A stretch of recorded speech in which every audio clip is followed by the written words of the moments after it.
안녕하십니까. YTN 불통치유 프로젝트 소통과 나눔이 있는 이야기 소나기의 김정아입니다. 반갑습니다. 김창옥입니다.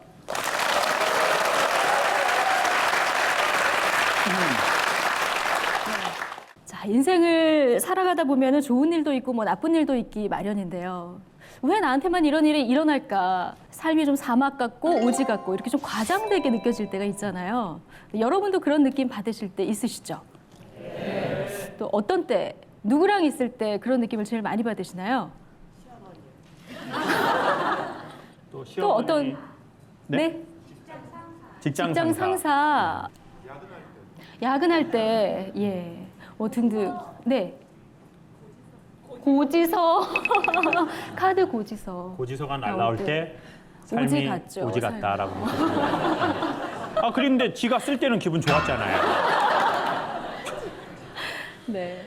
저희가 지금 이렇게 웃으면서 얘기합니다마는 사실 이런 고비를 겪을 때는 나는 너무 아프고 또 탈출구가 없어 보이고 그럴 때 있잖아요. 저도 똑같은 입장이니까 그런 때가 없지 않아 있는 것 같습니다. 네. 긴 인생의 그 삶의 레이스를 어떻게 완급 조절하면서 행복하게 완주할 수 있을지 오늘 특히 내 삶이 좀 오지 같다 이렇게 느껴지시는 분들은 이 시간 꼭 함께 해주시기 바랍니다. 박수로 강연 먼저 청해 듣겠습니다.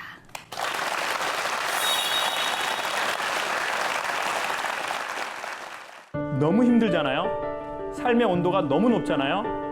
그러면 사람은 자기가 땀을 흘렸는지를 잘 모릅니다. 아우, 나 괜찮아. 알잖아. 괜찮은 척 하신 분들은 얼굴 표정도 다 이래요. 우울증입니다. 속이 아닙니다.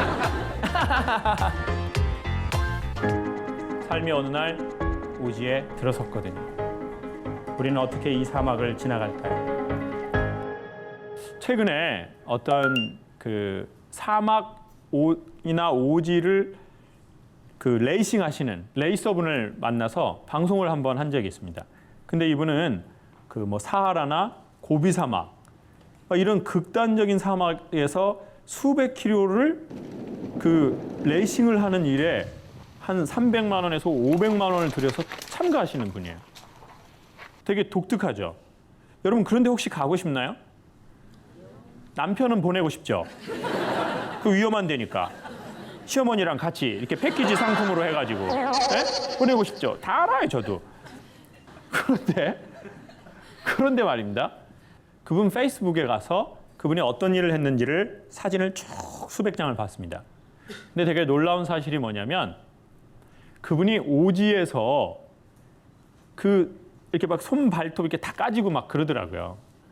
근데 그분의 몸을 본 게 아니라 그분의 얼굴 표정을 보는데 너무너무 살아있는 것 같은 거예요. 정말 그 영화의 그 명대사 뭡니까? 살아있네. 그렇죠. 아우, 우리 어머니 찰지시네요. 살아있네. 그래서 제가 인터뷰하다가 그분께 이런 질문을 했어요. 선생님에게 진짜 오지는 어디입니까? 라고 했더니 그분이 되게 툭 단순하게 그러는 거예요. 도시죠? 자기에게는 진짜 오지는 어디라고요? 도시래요. 그 말을 딱 하는 순간 아, 그렇구나. 오지나 사막의 정의는 사람마다 좀 다르구나. 사하라가 반드시 사막은 아닐 수 있구나. 누군가는 직장이 오지구나. 그리고 사장님이 방울뱀이구나.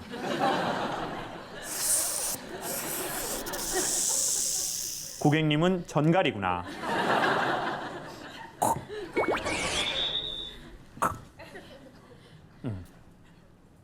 때로는 너무 안타깝지만 가정이 사막이 되기도 하고 청소년들은 학교가 오지일 수가 있죠. 저 같은 경우에는요 되게 고마운데 제 스케줄이 오지일 때가 있더라고요.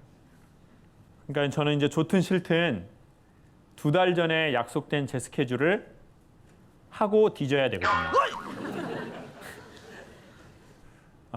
여러분의 오지는 어디이십니까? 제가 그분께 관심을 갖고 물어보게 됐습니다. 선생님, 사막에서 실제 죽는 사람 있나요? 그랬더니 흔치는 않지만 있답니다.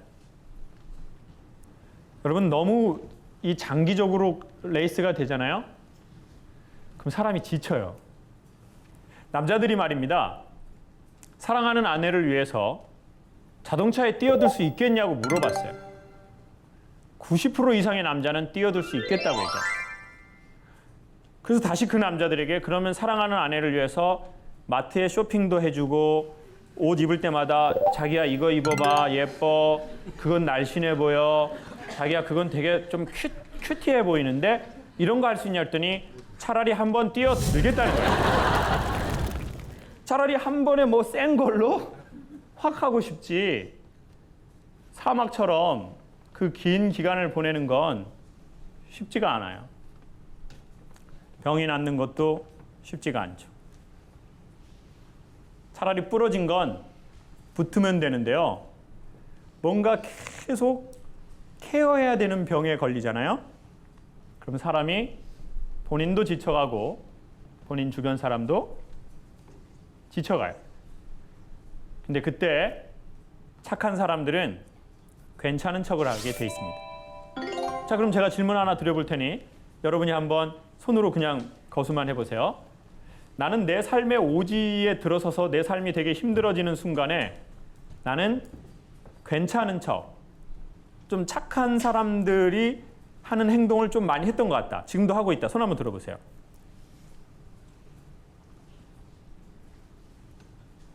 이게 착한 척, 괜찮은 척 하는 사람들이 많네요. 그리고 이 괜찮은 척 하신 분들은 얼굴 표정도 다 이래요.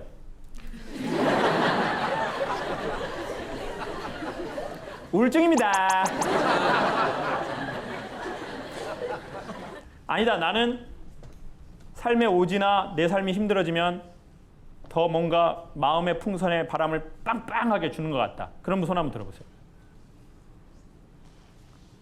5명 계시네요. 근데 우리 희한하게 어린이가 손을 한 명 들었네요. 우리 마이크 한 번만 줘보세요. 마이크.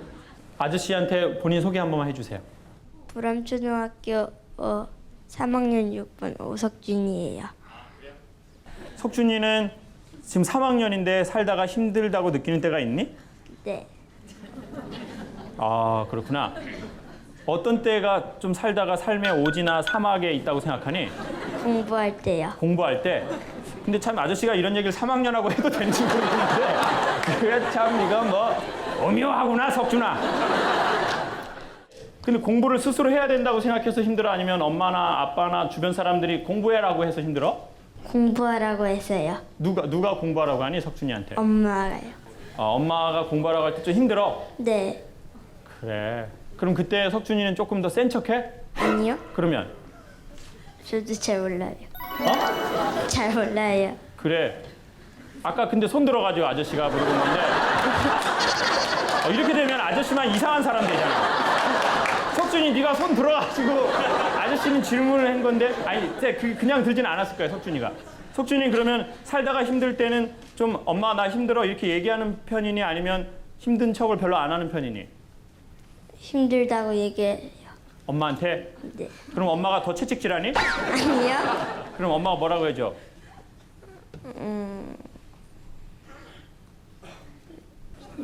지금 머리에서 말 짜내려니까 어렵지? 엄마가 채찍질 하는 걸로 정의 내리도록 할게. 고마워 석준아. 박수 한번 주세요.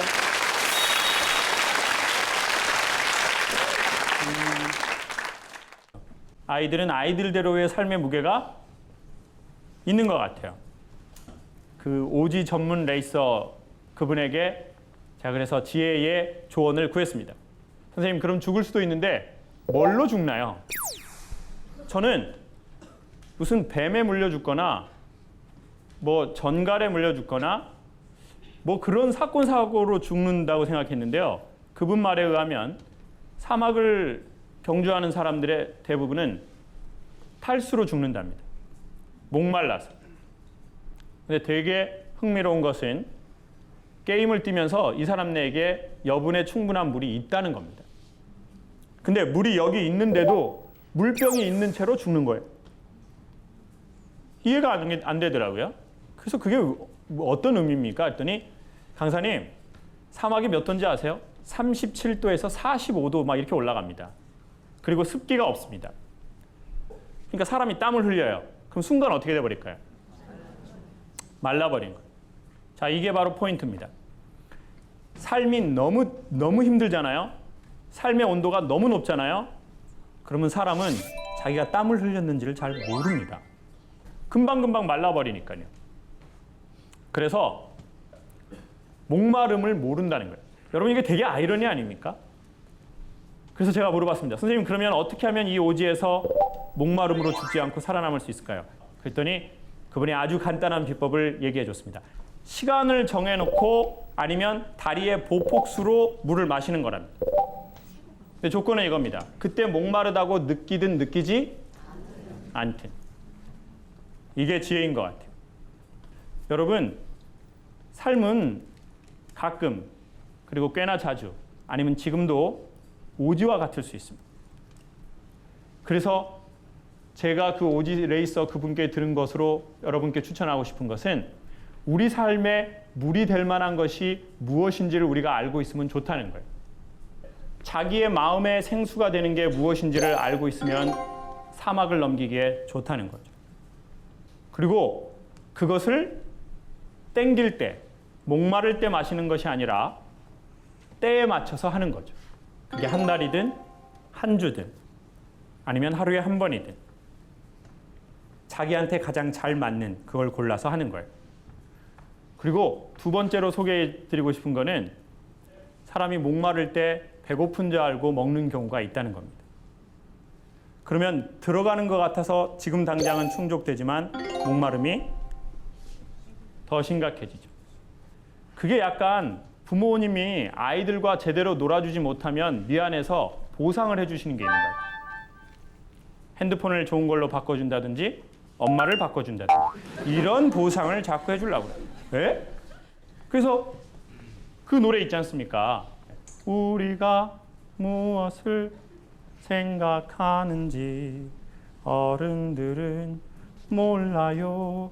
그 다음 가사가 뭐죠? 장난감만 사주면 그만인가요? 예쁜 옷만 입혀주면 그만인가요? 어른들은 몰라요. 아무것도 몰라요. 아이들이 부모에게 생수를 바랬는데 부모가 보상으로 장난감과 예쁜 옷을 입혀줬다는 거예요. 즉, 물을 줘야 할 때에 먹을 걸 줘버린 거예요. 그래서 아이들이 더 목말라졌다는 거예요. 그리고 마지막으로 꼭 그 이야기를 추천드리고 싶습니다. 어렸을 적에 부모님이 가난한 게 추억은 될 수 있거든요. 불편하지만. 진짜 엄마, 우리 그때 되게 가난했잖아. 우리 어렸을 적에. 막 하루에 막 제대로 다 못 먹고. 근데 또 엄마 살도 안 빠지시고 참 희한해. 엄마 참 희한해. 참 희한한데. 엄마는 어째 그렇게 희한하나. 아파도 안 빠져. 못 먹어도 안 빠지고. 그러면서 이렇게 웃으면서 이게 추억이 될 수 있다고요. 근데 부부가 사이가 안 좋고 싸우고 또 말을 애한테 시키고, 에? 부부가 요 거리에 있는데 내 배한테 밥 먹으라 그래라. 이런 거는 추억이 되기는 어렵다.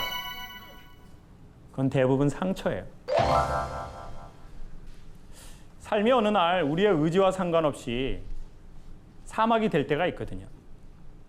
삶이 건조해질 때가 있어요. 네. 이런 강연을 들으면서 웃는 사람이 한심스러워 보일 때가 있어요.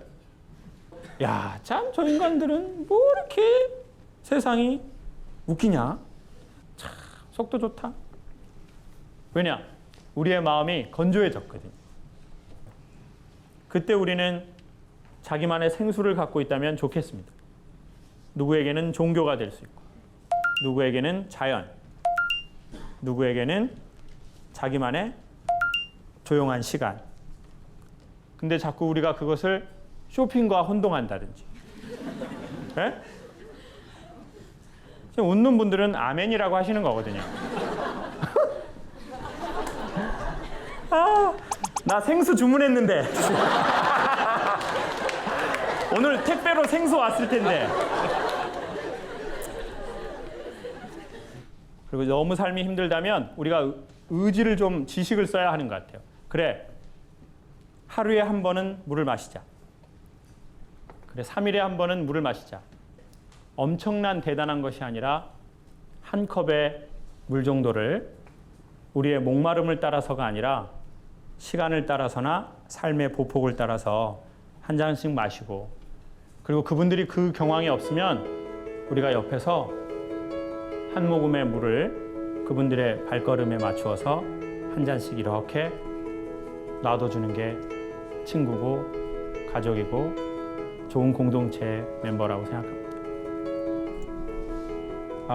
여러분, 우리는 요즘 사막에 있습니까? 아니면 동산에 있습니까? 아니면 우리 주변에 있는 사람들은 어디에 있습니까? 우리는 어떻게 이 사막을 지나갈까요? 오지는 정말 어디가 오지일까요? 이것저것 한번 생각해보고 또 우리가 생각하는 것을 질문도 하고 그러면 좋겠습니다.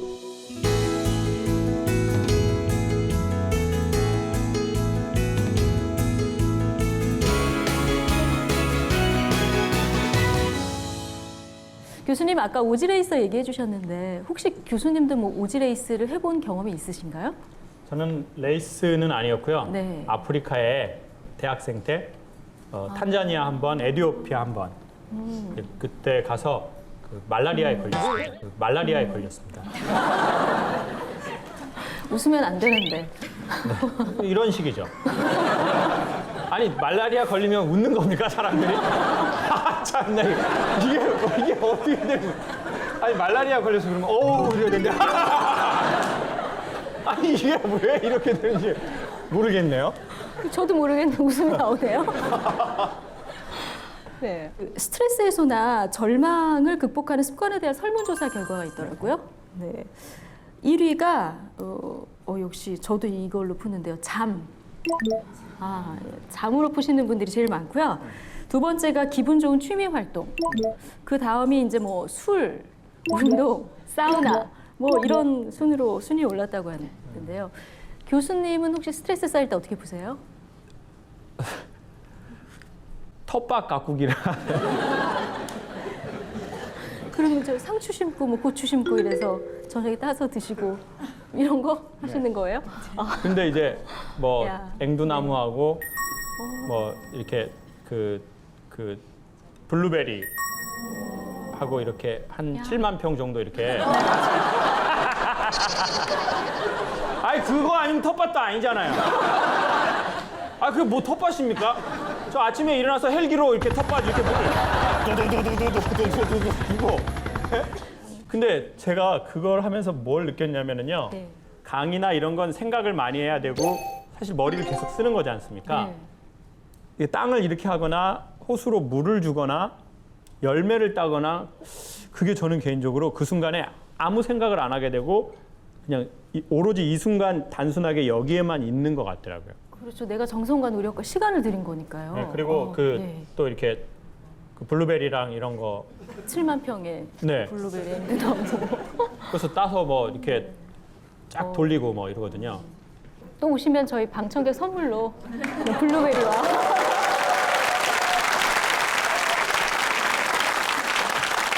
앵두나무요? 아니, 저희 가족이 한 70톤 먹거든요. 그래가지고 저 못 주겠어요. 저 그렇게 보기처럼 넉넉한 사람은 아닙니다. 그 남들은 전혀 모르는 나만의 어떤 스트레스 해소법이 있다는 분들 손 한번 들어주실까요? 저기 있으시네요. 네, 안녕하세요. 심현주라고 합니다. 반갑습니다.